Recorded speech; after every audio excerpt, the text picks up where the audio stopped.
Boa noite, amados. Eu quero convidá-los para abrirmos a palavra do Senhor no Evangelho de Mateus, capítulo de número 5.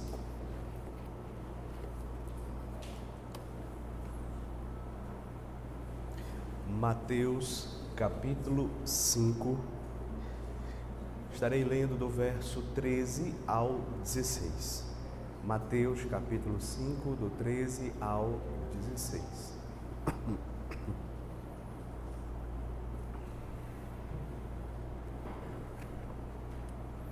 Nos diz assim a palavra do Senhor: Vós sois o sal da terra. Ora, se o sal vier a ser insípido, como lhe restaurar o sabor? Para nada mais presta, senão para, lançado fora, ser pisado pelos homens. Vós sois a luz do mundo.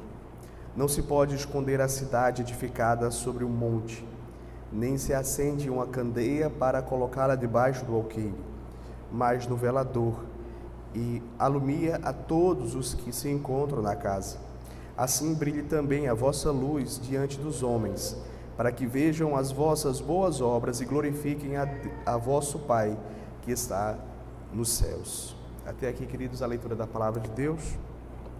Nós estaremos fazendo uma oração nesse momento. Vamos nos dirigir ao Senhor em oração. Senhor Deus, graças te dou, ó Pai, pelo privilégio de estarmos reunidos nesta noite e por termos lido a Tua palavra, termos cantado louvores de coração ao Senhor, exaltado o Teu santo nome. Nesse momento, Senhor, que nós estaremos meditando na Tua palavra, suplico o Teu favor, a Tua misericórdia, a Tua graça sobre nossas vidas, para que, mais uma vez, o Senhor esteja falando aos nossos corações. Abençoa, Senhor, as nossas vidas nesta noite. É o que te pedimos em nome de Jesus. Amém. Queridos, no último domingo, concluímos as bem-aventuranças. Vimos que o Senhor Jesus Cristo, Ele apresenta aos seus discípulos aquelas virtudes que caracterizam o cidadão do reino. Tais características, meus queridos, como nós tivemos a oportunidade de aprender, elas não são características naturais, antes são qualidades espirituais que são resultantes da obra realizada pelo Espírito Santo em nossas vidas. O verdadeiro cristão possui essas virtudes descritas por Cristo, que são chamadas de bem-aventuranças. Ele é humilde de espírito, ele é alguém que chora pelos seus pecados, ele é alguém manso diante de Deus e diante dos homens, ele é alguém que tem fome e sede de justiça, ele é alguém misericordioso, ele é alguém puro de coração, ele é alguém que é um pacificador. E alguém com essas características, em um mundo caído como o nosso, inevitavelmente será perseguido. Ele também é perseguido por causa da justiça, por causa de Cristo. Mas veja, o Senhor Jesus, ele vai prosseguir aqui no Sermão do Monte. E se nessa primeira parte do sermão, o Senhor Jesus Cristo, ele teve como objetivo descrever o cidadão do reino, agora na segunda parte nós vamos perceber que ele vai tratar especificamente sobre a função do cidadão do reino aqui neste mundo. Qual é o nosso papel como igreja aqui neste mundo? Então, o Senhor Jesus vai nos lembrar, queridos, que nós não estamos aqui neste mundo a passeio. Antes, nós temos aqui uma missão que foi dada pelo próprio Cristo aos seus discípulos e para toda a igreja. Quais são, então, as principais influências do cidadão do reino neste mundo?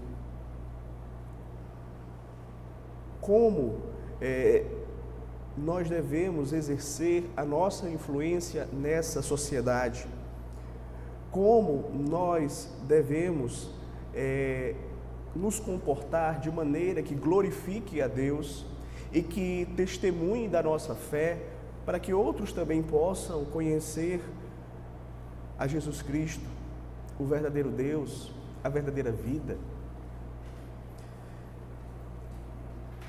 É exatamente a respeito disso que o Senhor Jesus vai tratar aqui, quando Ele vai dizer que nós somos o sal da terra, que nós somos a luz do mundo. E nós vamos aprender hoje com essas duas figuras simples que o Senhor Jesus utiliza aqui, porém extremamente profundas. O Senhor, Ele nos ensina que a igreja, ela é chamada a preservar aqui neste mundo, como também ela é chamada a iluminar. Ela é um instrumento de Deus para a conservação deste mundo que está se corrompendo, e ela também é um instrumento de Deus para trazer luz no mundo que encontra-se em trevas.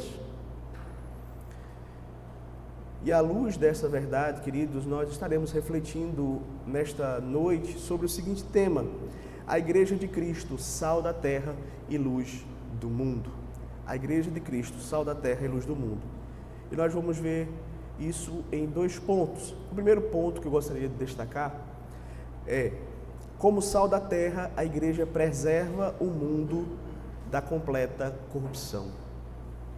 Como sal da terra, a igreja preserva o mundo da completa corrupção. Vejamos o que nos diz aqui o texto bíblico, Mateus capítulo 5, versículo de número 13. Vós sois o sal da terra.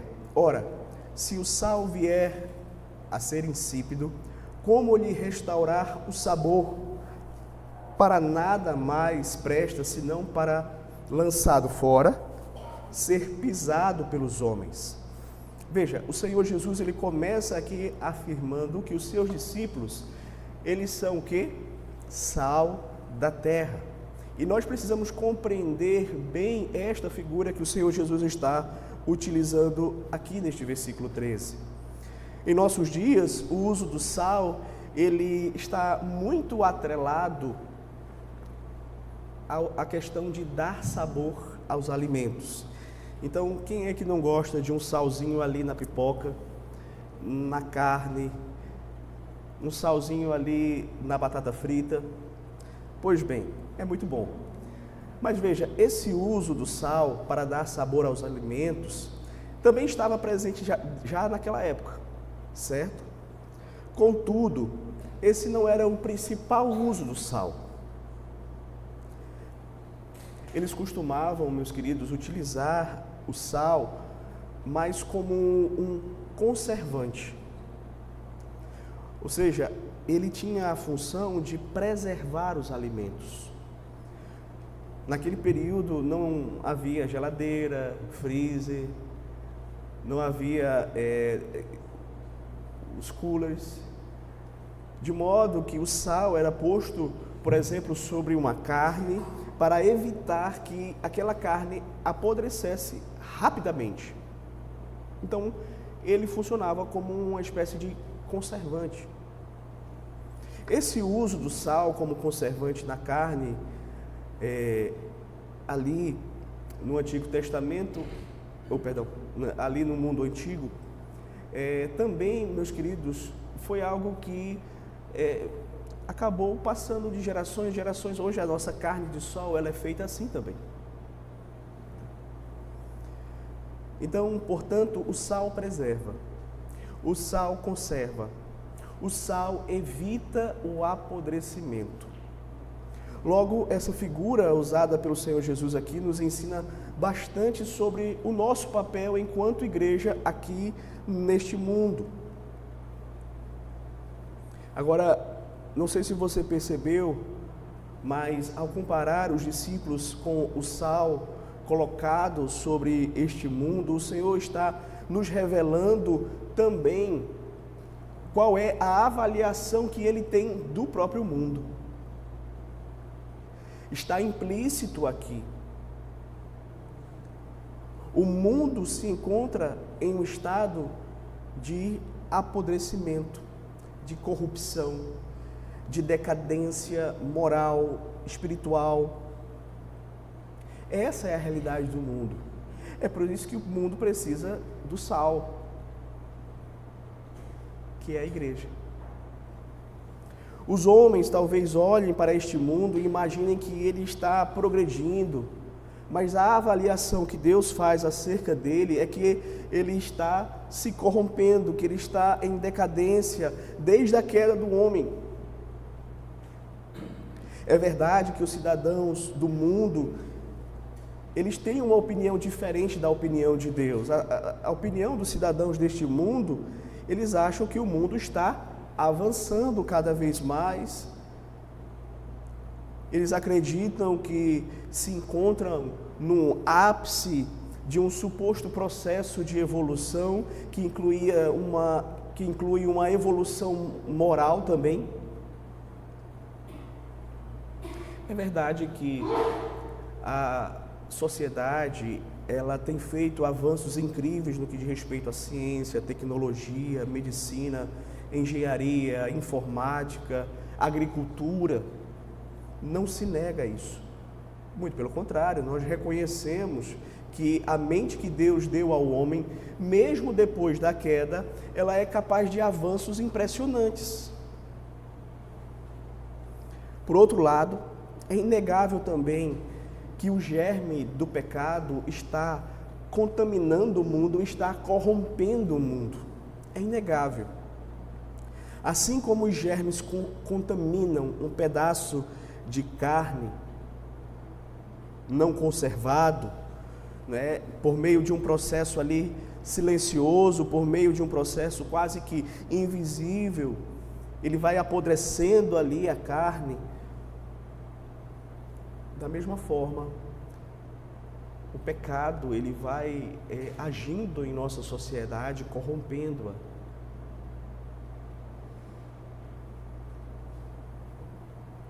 E quando nós compreendemos, meus queridos, esses dois aspectos da figura que é utilizada pelo Senhor Jesus Cristo aqui, nós começamos a compreender o sentido que ele está utilizando aqui, esta figura, para a igreja.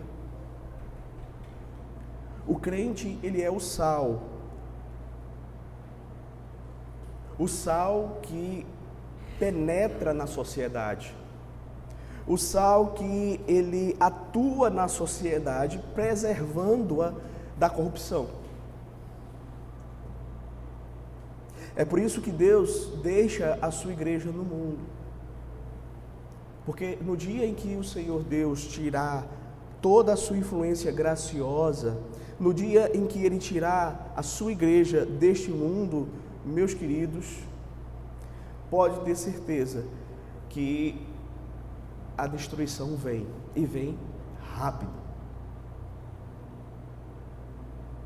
Algo que nos chama a atenção, queridos, é que Jesus está aqui falando para pessoas simples. Ele está falando para pescadores, ele está falando para trabalhadores braçais, ele está falando ali para agricultores. E eram justamente essas pessoas que seriam o sal da terra. Veja, você não vê pessoas de grande influência aqui, mas pessoas simples. E eu gostaria então de destacar alguns pontos que eu considero importantes à luz do que nós estamos vendo aqui. Primeiro, para exercer a sua função, a igreja deve ser diferente do mundo. Isso é importante.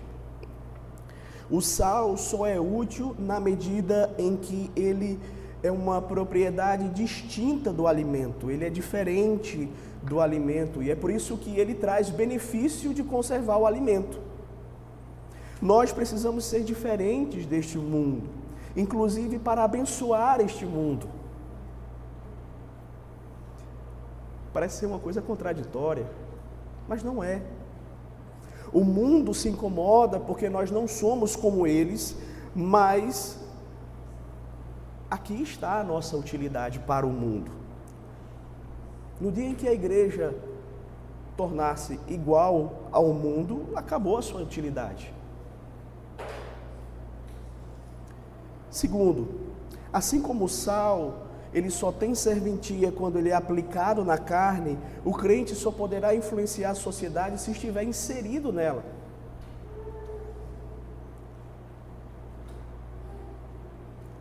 A igreja, nesse sentido, ela precisa se espalhar neste mundo. Se a gente ficar apenas isolados, se a gente ficar apenas enclausurados, nós não vamos exercer o ministério que Deus nos deu, a função de sermos sal da terra. Nós não viveremos a vida comum.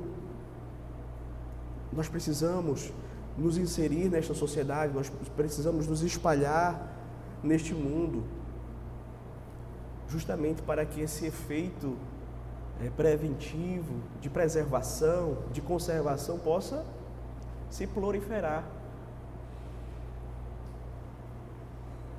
Em terceiro lugar, já somos sal da terra e isso deve ser evidenciado em nossas vidas. Veja, se somos igreja de Cristo, se somos cristãos, isso já deve se manifestar em nossa vida. Se isso não está se manifestando, isso é algo estranho. Não é o comum, vamos dizer assim. O sal que não salga é inútil. Tão inútil que o Senhor Jesus diz aqui que ele pode ser jogado fora para ser pisado pelos homens. Então, havia essa figura lá na Palestina que o sal, quando ele perdia a sua propriedade, por causa da contaminação, não é? Se você jogar o sal nas plantas, ele vai destruir as plantas. Então, eles jogavam o sal justamente nas estradas, por onde as pessoas passavam, caminhavam, seguiam. E os homens pisavam sobre ele. A igreja que perde a sua diferença em relação ao mundo, que não conserva os seus valores, que não conserva os princípios do Evangelho, que não testemunha, que talvez até pense, não, mas se eu me igualar aqui com o mundo, eu vou ser aceito pelo mundo. Mas saiba que você não vai atrair pela igualdade, você vai atrair pela diferença.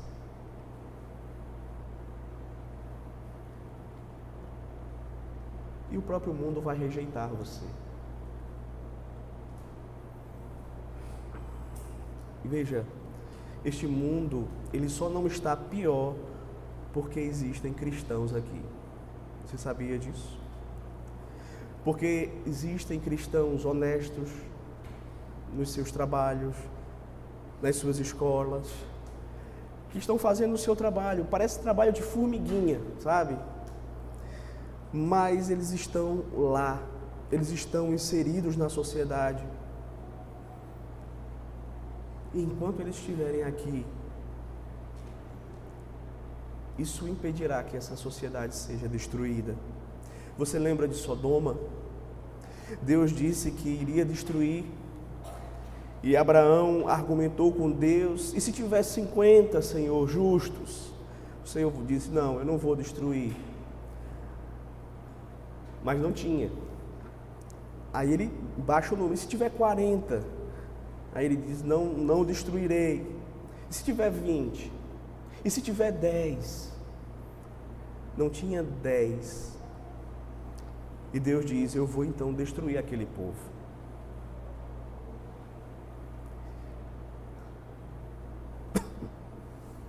Então essa é a nossa missão.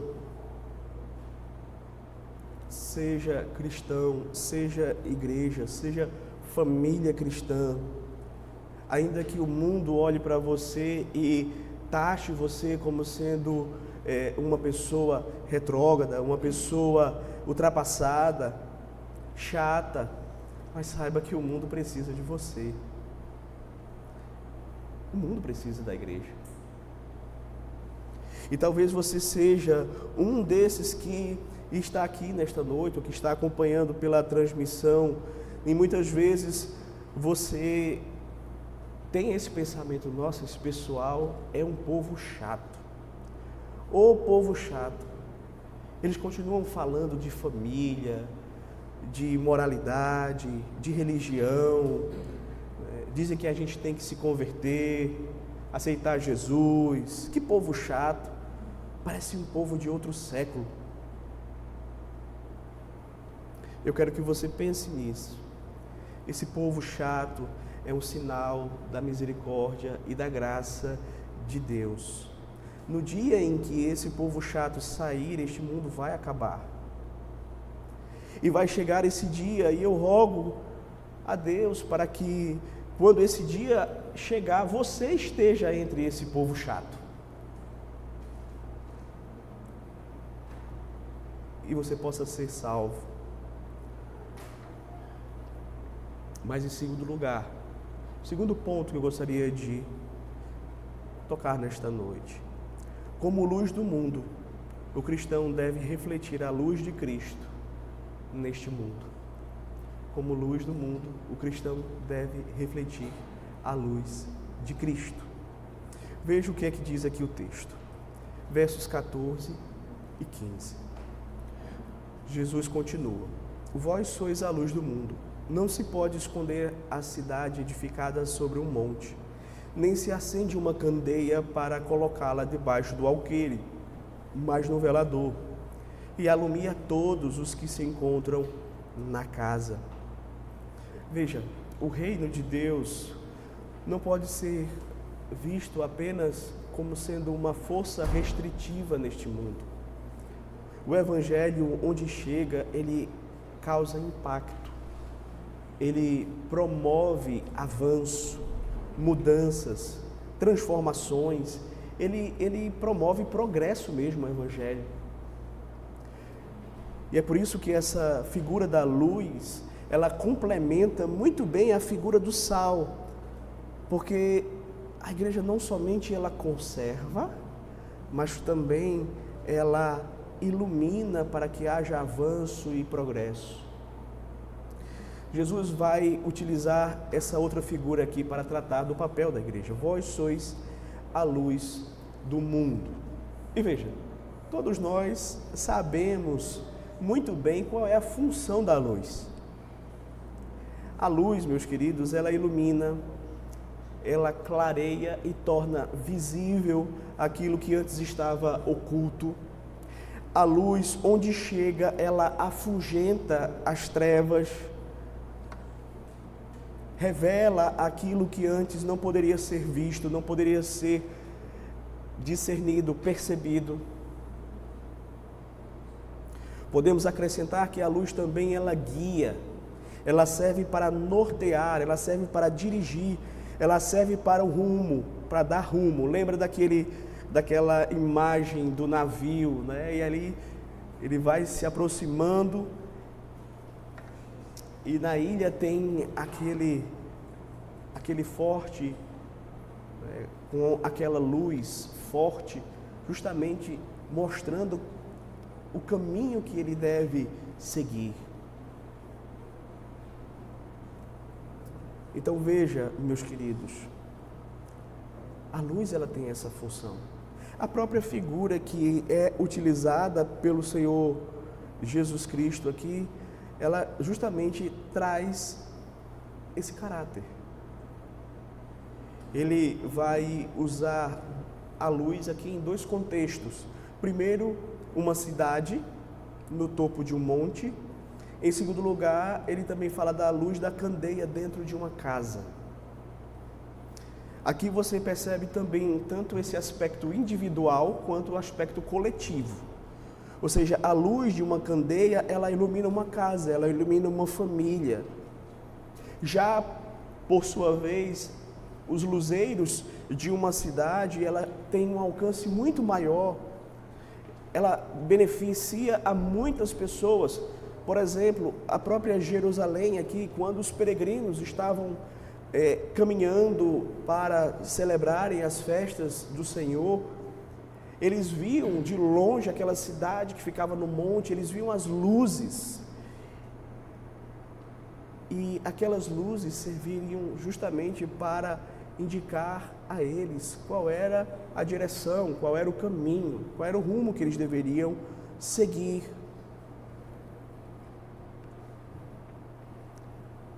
Agora, não sei se você percebeu também, mas quando o Senhor Jesus faz uso aqui dessa figura da luz, quando ele diz, vós sois a luz do mundo, essa declaração, ela também ela traz uma pressuposição sobre a condição do mundo, não é?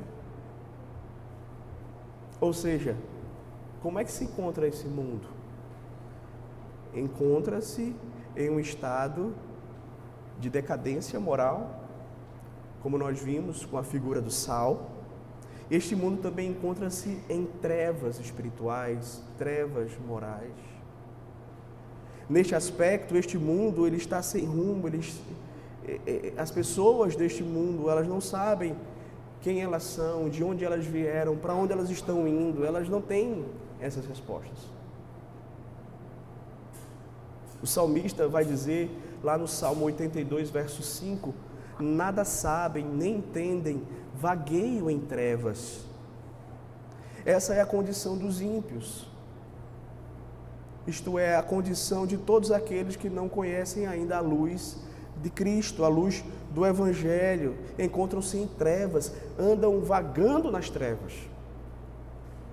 Mas, segundo o apóstolo Paulo, escrevendo a sua carta aos Coríntios, ele diz também que o Deus desse século cegou o entendimento dos incrédulos. 2 Coríntios 4:4. O Deus desse século, ou seja, o diabo, pai das trevas, o pai da mentira, cegou o entendimento dos incrédulos, de tal forma que eles não fossem capazes de ver, de tal forma que eles não fossem capazes de discernir, de compreender as realidades espirituais mais fundamentais e mais profundas acerca de si mesmos, acerca deste mundo. Eles estão cegos espiritualmente. E ainda para piorar, assim como eu ressaltei no ponto anterior, que as pessoas, elas não admitem que este mundo está a cada dia mais se corrompendo.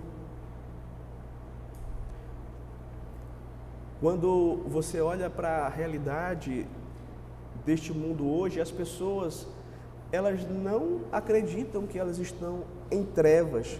Muito pelo contrário, elas acham que elas são muito sábias, são de fato iluminadas. Elas sim têm o conhecimento. A igreja não. A igreja, para elas, vive na ignorância, vive no obscurantismo, vive numa era medieval. Eles dizem, nós é que somos os iluminados. Nós é que temos o poder do conhecimento. E veja, mais uma vez, nós não negamos. A igreja não é negacionista. Ela não nega os avanços que foram feitos a partir da ciência, do conhecimento humano nas mais diversas áreas. Não há nenhum problema nisso, muito pelo contrário, isso é fruto da graça comum de Deus. A grande questão, porém, meus queridos, é que o homem, cada vez que ele descobre mais coisas, mas você vai perceber que muitas vezes moralmente ele não sabe o que ele vai fazer com estas coisas. Como, por exemplo, ele aprende a manusear a energia atômica, mas aí ele vai e constrói uma bomba atômica para matar milhares de pessoas. Ele avança no domínio da criação, mas não avança na sabedoria para usá-la corretamente. Os homens estão descobrindo muito sobre o universo, mas, por outro lado, parecem cada vez mais ou cada vez menos certos sobre quem eles próprios são. Até questões básicas, como quem é homem, quem é mulher, o que define a identidade humana. Você percebe conceitos totalmente obscuros, conceitos totalmente confusos, totalmente fora da realidade. Assim, apesar de todo o progresso em diversas áreas Este mundo continua mergulhado em densas trevas morais, espirituais. Mas eles seguem dizendo: nós somos os iluminados. Entretanto, o parecer divino é diferente. O parecer divino é que esse mundo encontra-se em trevas, incapaz de enxergar um palmo à sua frente. Não sabe quem é Deus, não sabem quem são, não sabem lidar adequadamente com o próximo. E quem é que vai trazer luz para esse mundo? De acordo com o Senhor Jesus Cristo, são esses que estão ouvindo Ele. Aquelas pessoas simples que eu acabei de falar, aqueles que são menosprezados, insignificantes aos olhos da sociedade, os seus discípulos. Que talvez não sejam grandes pensadores, grandes acadêmicos, grandes nas mais diversas áreas, pessoas simples, mulheres simples, homens simples, que estão aprendendo com Ele sobre a luz do mundo, que estão aprendendo com a palavra que é lâmpada para os nossos pés e luz para o nosso caminho. Então, o crente, meus queridos, ele é luz do mundo. Ele é luz deste mundo. Nós estamos aqui com o propósito de viver de acordo com a verdade, de proclamar a verdade, de brilharmos verdadeiramente para que possamos dar às pessoas um norte, para que elas possam conhecer a palavra de Deus, para que elas possam conhecer a Cristo Jesus, para que elas encontrem a salvação, para que elas saiam das trevas e passem para o reino na luz, o reino de Cristo. Mas, meus irmãos, quando Jesus utiliza essa figura aqui, quando Ele olha para os seus discípulos e diz: vós sois a luz do mundo, Ele não está de forma nenhuma dando a entender que essa luz, ela tem a sua fonte em nós mesmos. Não. A Escritura é clara ao afirmar que a luz que brilha em nós, ela não é originada do homem. O próprio Cristo declarou: eu sou a luz do mundo, quem me segue não andará nas trevas, pelo contrário, terá a luz da vida. Em Efésios 5:8, o apóstolo Paulo diz: outrora erais trevas, agora porém sois luz no Senhor, andai como filhos da luz. Então, meus irmãos, essas passagens nos revelam que a condição do mundo é essa, de trevas. O papel do crente é trazer luz. Mas é interessante porque diz assim: vós sois a luz do mundo, um indicativo. Mas também você vai perceber um imperativo: brilhe vossa luz. Nós somos a luz do mundo, mas nós precisamos brilhar como luz do mundo. O Senhor Jesus declara: vós sois a luz do mundo. Logo em seguida, Ele também nos ordena que a vossa luz não seja escondida, mas que ela possa brilhar. A advertência é clara. Se somos luz, seria uma incoerência, meus irmãos, buscarmos esconder a luz que existe em nós. Por isso Jesus usa essas duas figuras aqui. Uma cidade edificada sobre um monte, que não pode ser ocultada. Não pode ser ocultada uma cidade em cima de um monte com seus luzeiros acesos. Ela vai ser vista. Não faz sentido você ser luz e não iluminar. A segunda, não se acende uma candeia para colocá-la debaixo de um alqueire, mas no velador. Ou seja, a luz ela foi feita para iluminar, para revelar, para dissipar as trevas. Então não faz sentido você escondê-la em um local fechado.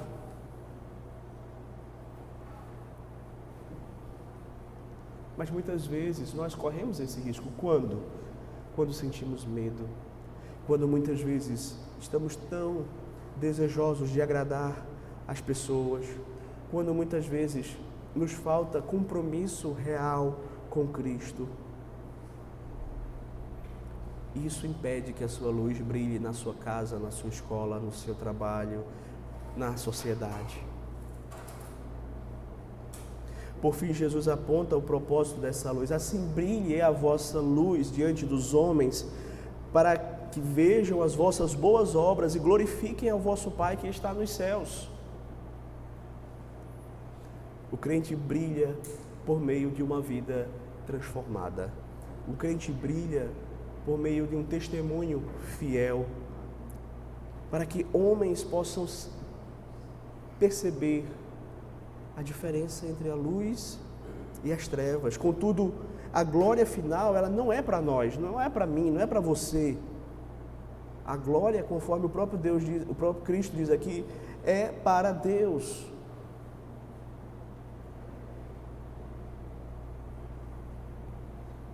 Nós apenas refletimos essa luz de Cristo em nós, mas nós conduzimos pessoas a Cristo, a Deus, não a nós mesmos. Nós buscamos ser luz, vivendo assim como nós estamos aprendendo aqui, não é para a nossa própria glória, mas é para a glória de Deus. Eu gostaria então de concluir trazendo algumas aplicações para as nossas vidas. Eu gostaria primeiro de trazer uma aplicação no âmbito social. Meus irmãos, o mundo que nós vivemos está perdido, confuso, desnorteado, em trevas. Ele não sabe para onde ir. E de acordo com as palavras de Cristo, nós vamos ver que o mundo deveria olhar para o povo de Deus e reconhecer o caminho. Deveria olhar para a vida dos cristãos e dizer, olha, é por aqui o caminho. Vamos observá-los. Olha como eles estão vivendo. Olha como é que eles se conduzem. Isso não é novidade. Lá no Antigo Testamento, o Senhor deixou muito claro, em Deuteronômio capítulo 4, verso 6 a 8, Deus diz que Israel deveria ter as suas leis para que, de fato, as nações pudessem olhar para aquele povo e reconhecer, rapaz, que leis maravilhosas, que Deus maravilhoso esse deles.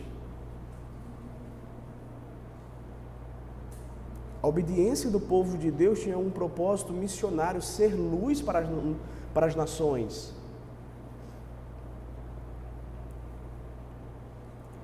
E a história confirma isso. Sempre que os cristãos levaram a palavra de Deus a sério, a sociedade ela foi impactada. Por exemplo, o Império Romano ele tinha o costume de descartar crianças.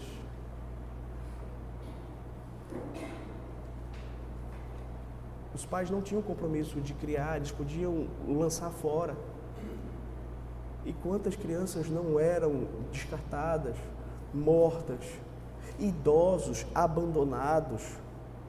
A vida dentro daquele contexto não tinha valor e foi justamente o cristianismo que introduziu o cuidado com os órfãos, os asilos para idosos, a dignidade da criança, a proteção do fraco. Essas ideias, meus queridos, não nasceram do nada, elas nasceram da luz do Evangelho.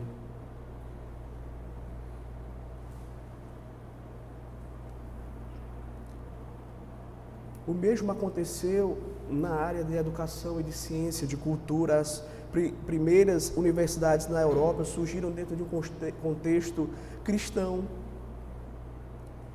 porque os cristãos entendiam que toda a verdade pertence a Deus.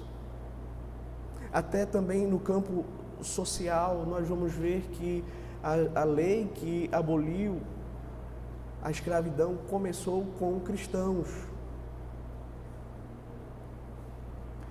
Então, queridos, na medida em que você vive de acordo com os princípios do reino, você vai causar impacto neste mundo e você vai apontar o caminho.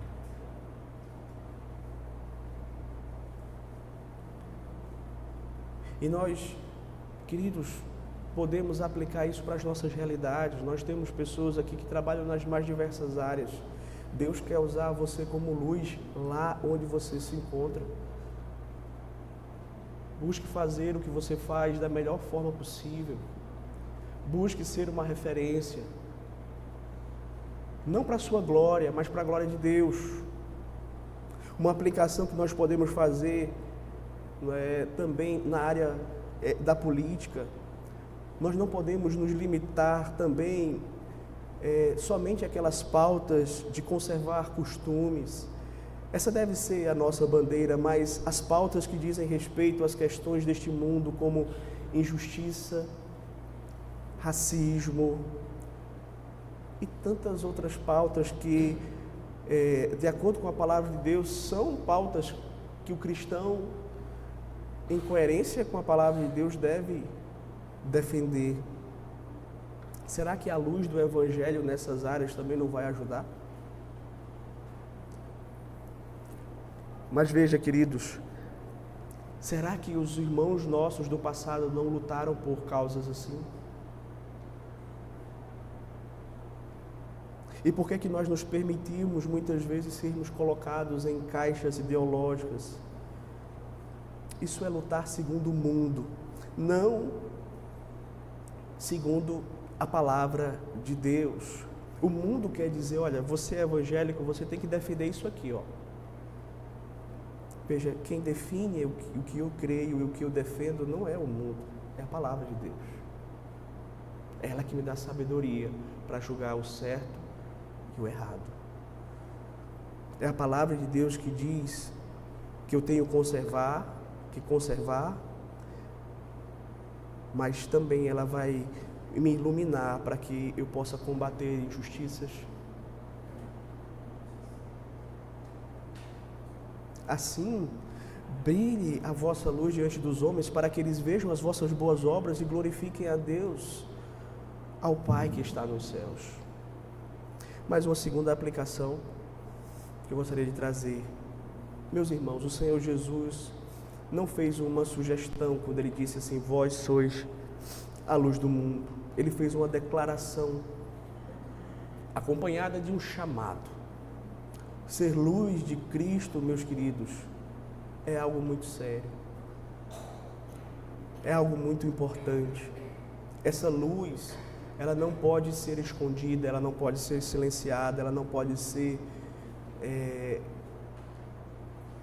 acobertada ou guardada. Deus, em sua soberania, te colocou em algum velador. Ele te colocou na sua casa, no seu casamento, na criação dos seus filhos, no seu ambiente de escola, no seu ambiente de trabalho, na sua universidade, nos seus relacionamentos cotidianos, para que você brilhe, para que você viva e testemunhe de Cristo. Você não está nesse lugar por acaso. Ali Deus deseja que você seja luz, que você aponte para Cristo, por meio de uma vida santa, por meio de uma vida coerente entre as suas obras e aquilo que você professa. Assumir esse papel significa viver de tal maneira que o Evangelho se torne visível nas nossas palavras, nas nossas atitudes, que elas possam revelar a Cristo e que pessoas possam chegar ao conhecimento de Cristo e glorificar a Deus também. Que Deus nos livre, meus queridos, de esconder a luz que temos por medo, por conveniência, por desejo de agradar aos outros, de obter a aprovação dos outros. Que pela graça de Deus você tenha coragem de brilhar, de fazer a diferença, de ser uma pessoa fiel a Deus, ali onde Deus te colocou. Por fim, talvez haja entre nós pessoas que ainda caminham nas trevas espirituais, confusas, cansadas, sem rumo, tateando, sem esperança neste mundo, sem saber o que acontecerá consigo depois da morte, certo? A palavra de Deus é clara: fora de Cristo, a nossa condição é de trevas. Ainda que você ache que você enxerga muito bem, essa é a grande ironia da cegueira espiritual. Aqueles que são cegos espiritualmente, eles acham que eles são muito espertos, muito inteligentes, que eles enxergam muito bem e que não há nada de errado com eles.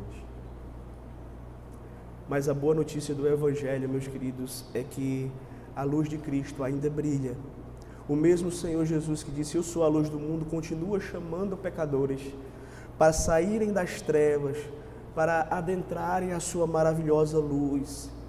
Em Cristo há perdão, em Cristo há reconciliação com Deus, há restauração, há uma nova vida na luz e não nas trevas, não na ignorância. Hoje o caminho está diante de você. Não é um caminho largo, não é um caminho fácil, mas é o único caminho que conduz à vida. Arrependei-vos dos seus pecados. Abandone as falsas luzes deste mundo e confie na luz verdadeira que é Cristo. Venha para a luz, e ao fazê-lo, você não apenas será iluminado, mas você passará a caminhar como filho da luz neste mundo, para a glória de Deus. Que Deus nos abençoe. Amém. Amém. Vamos, meus queridos, louvar ao Senhor esse momento.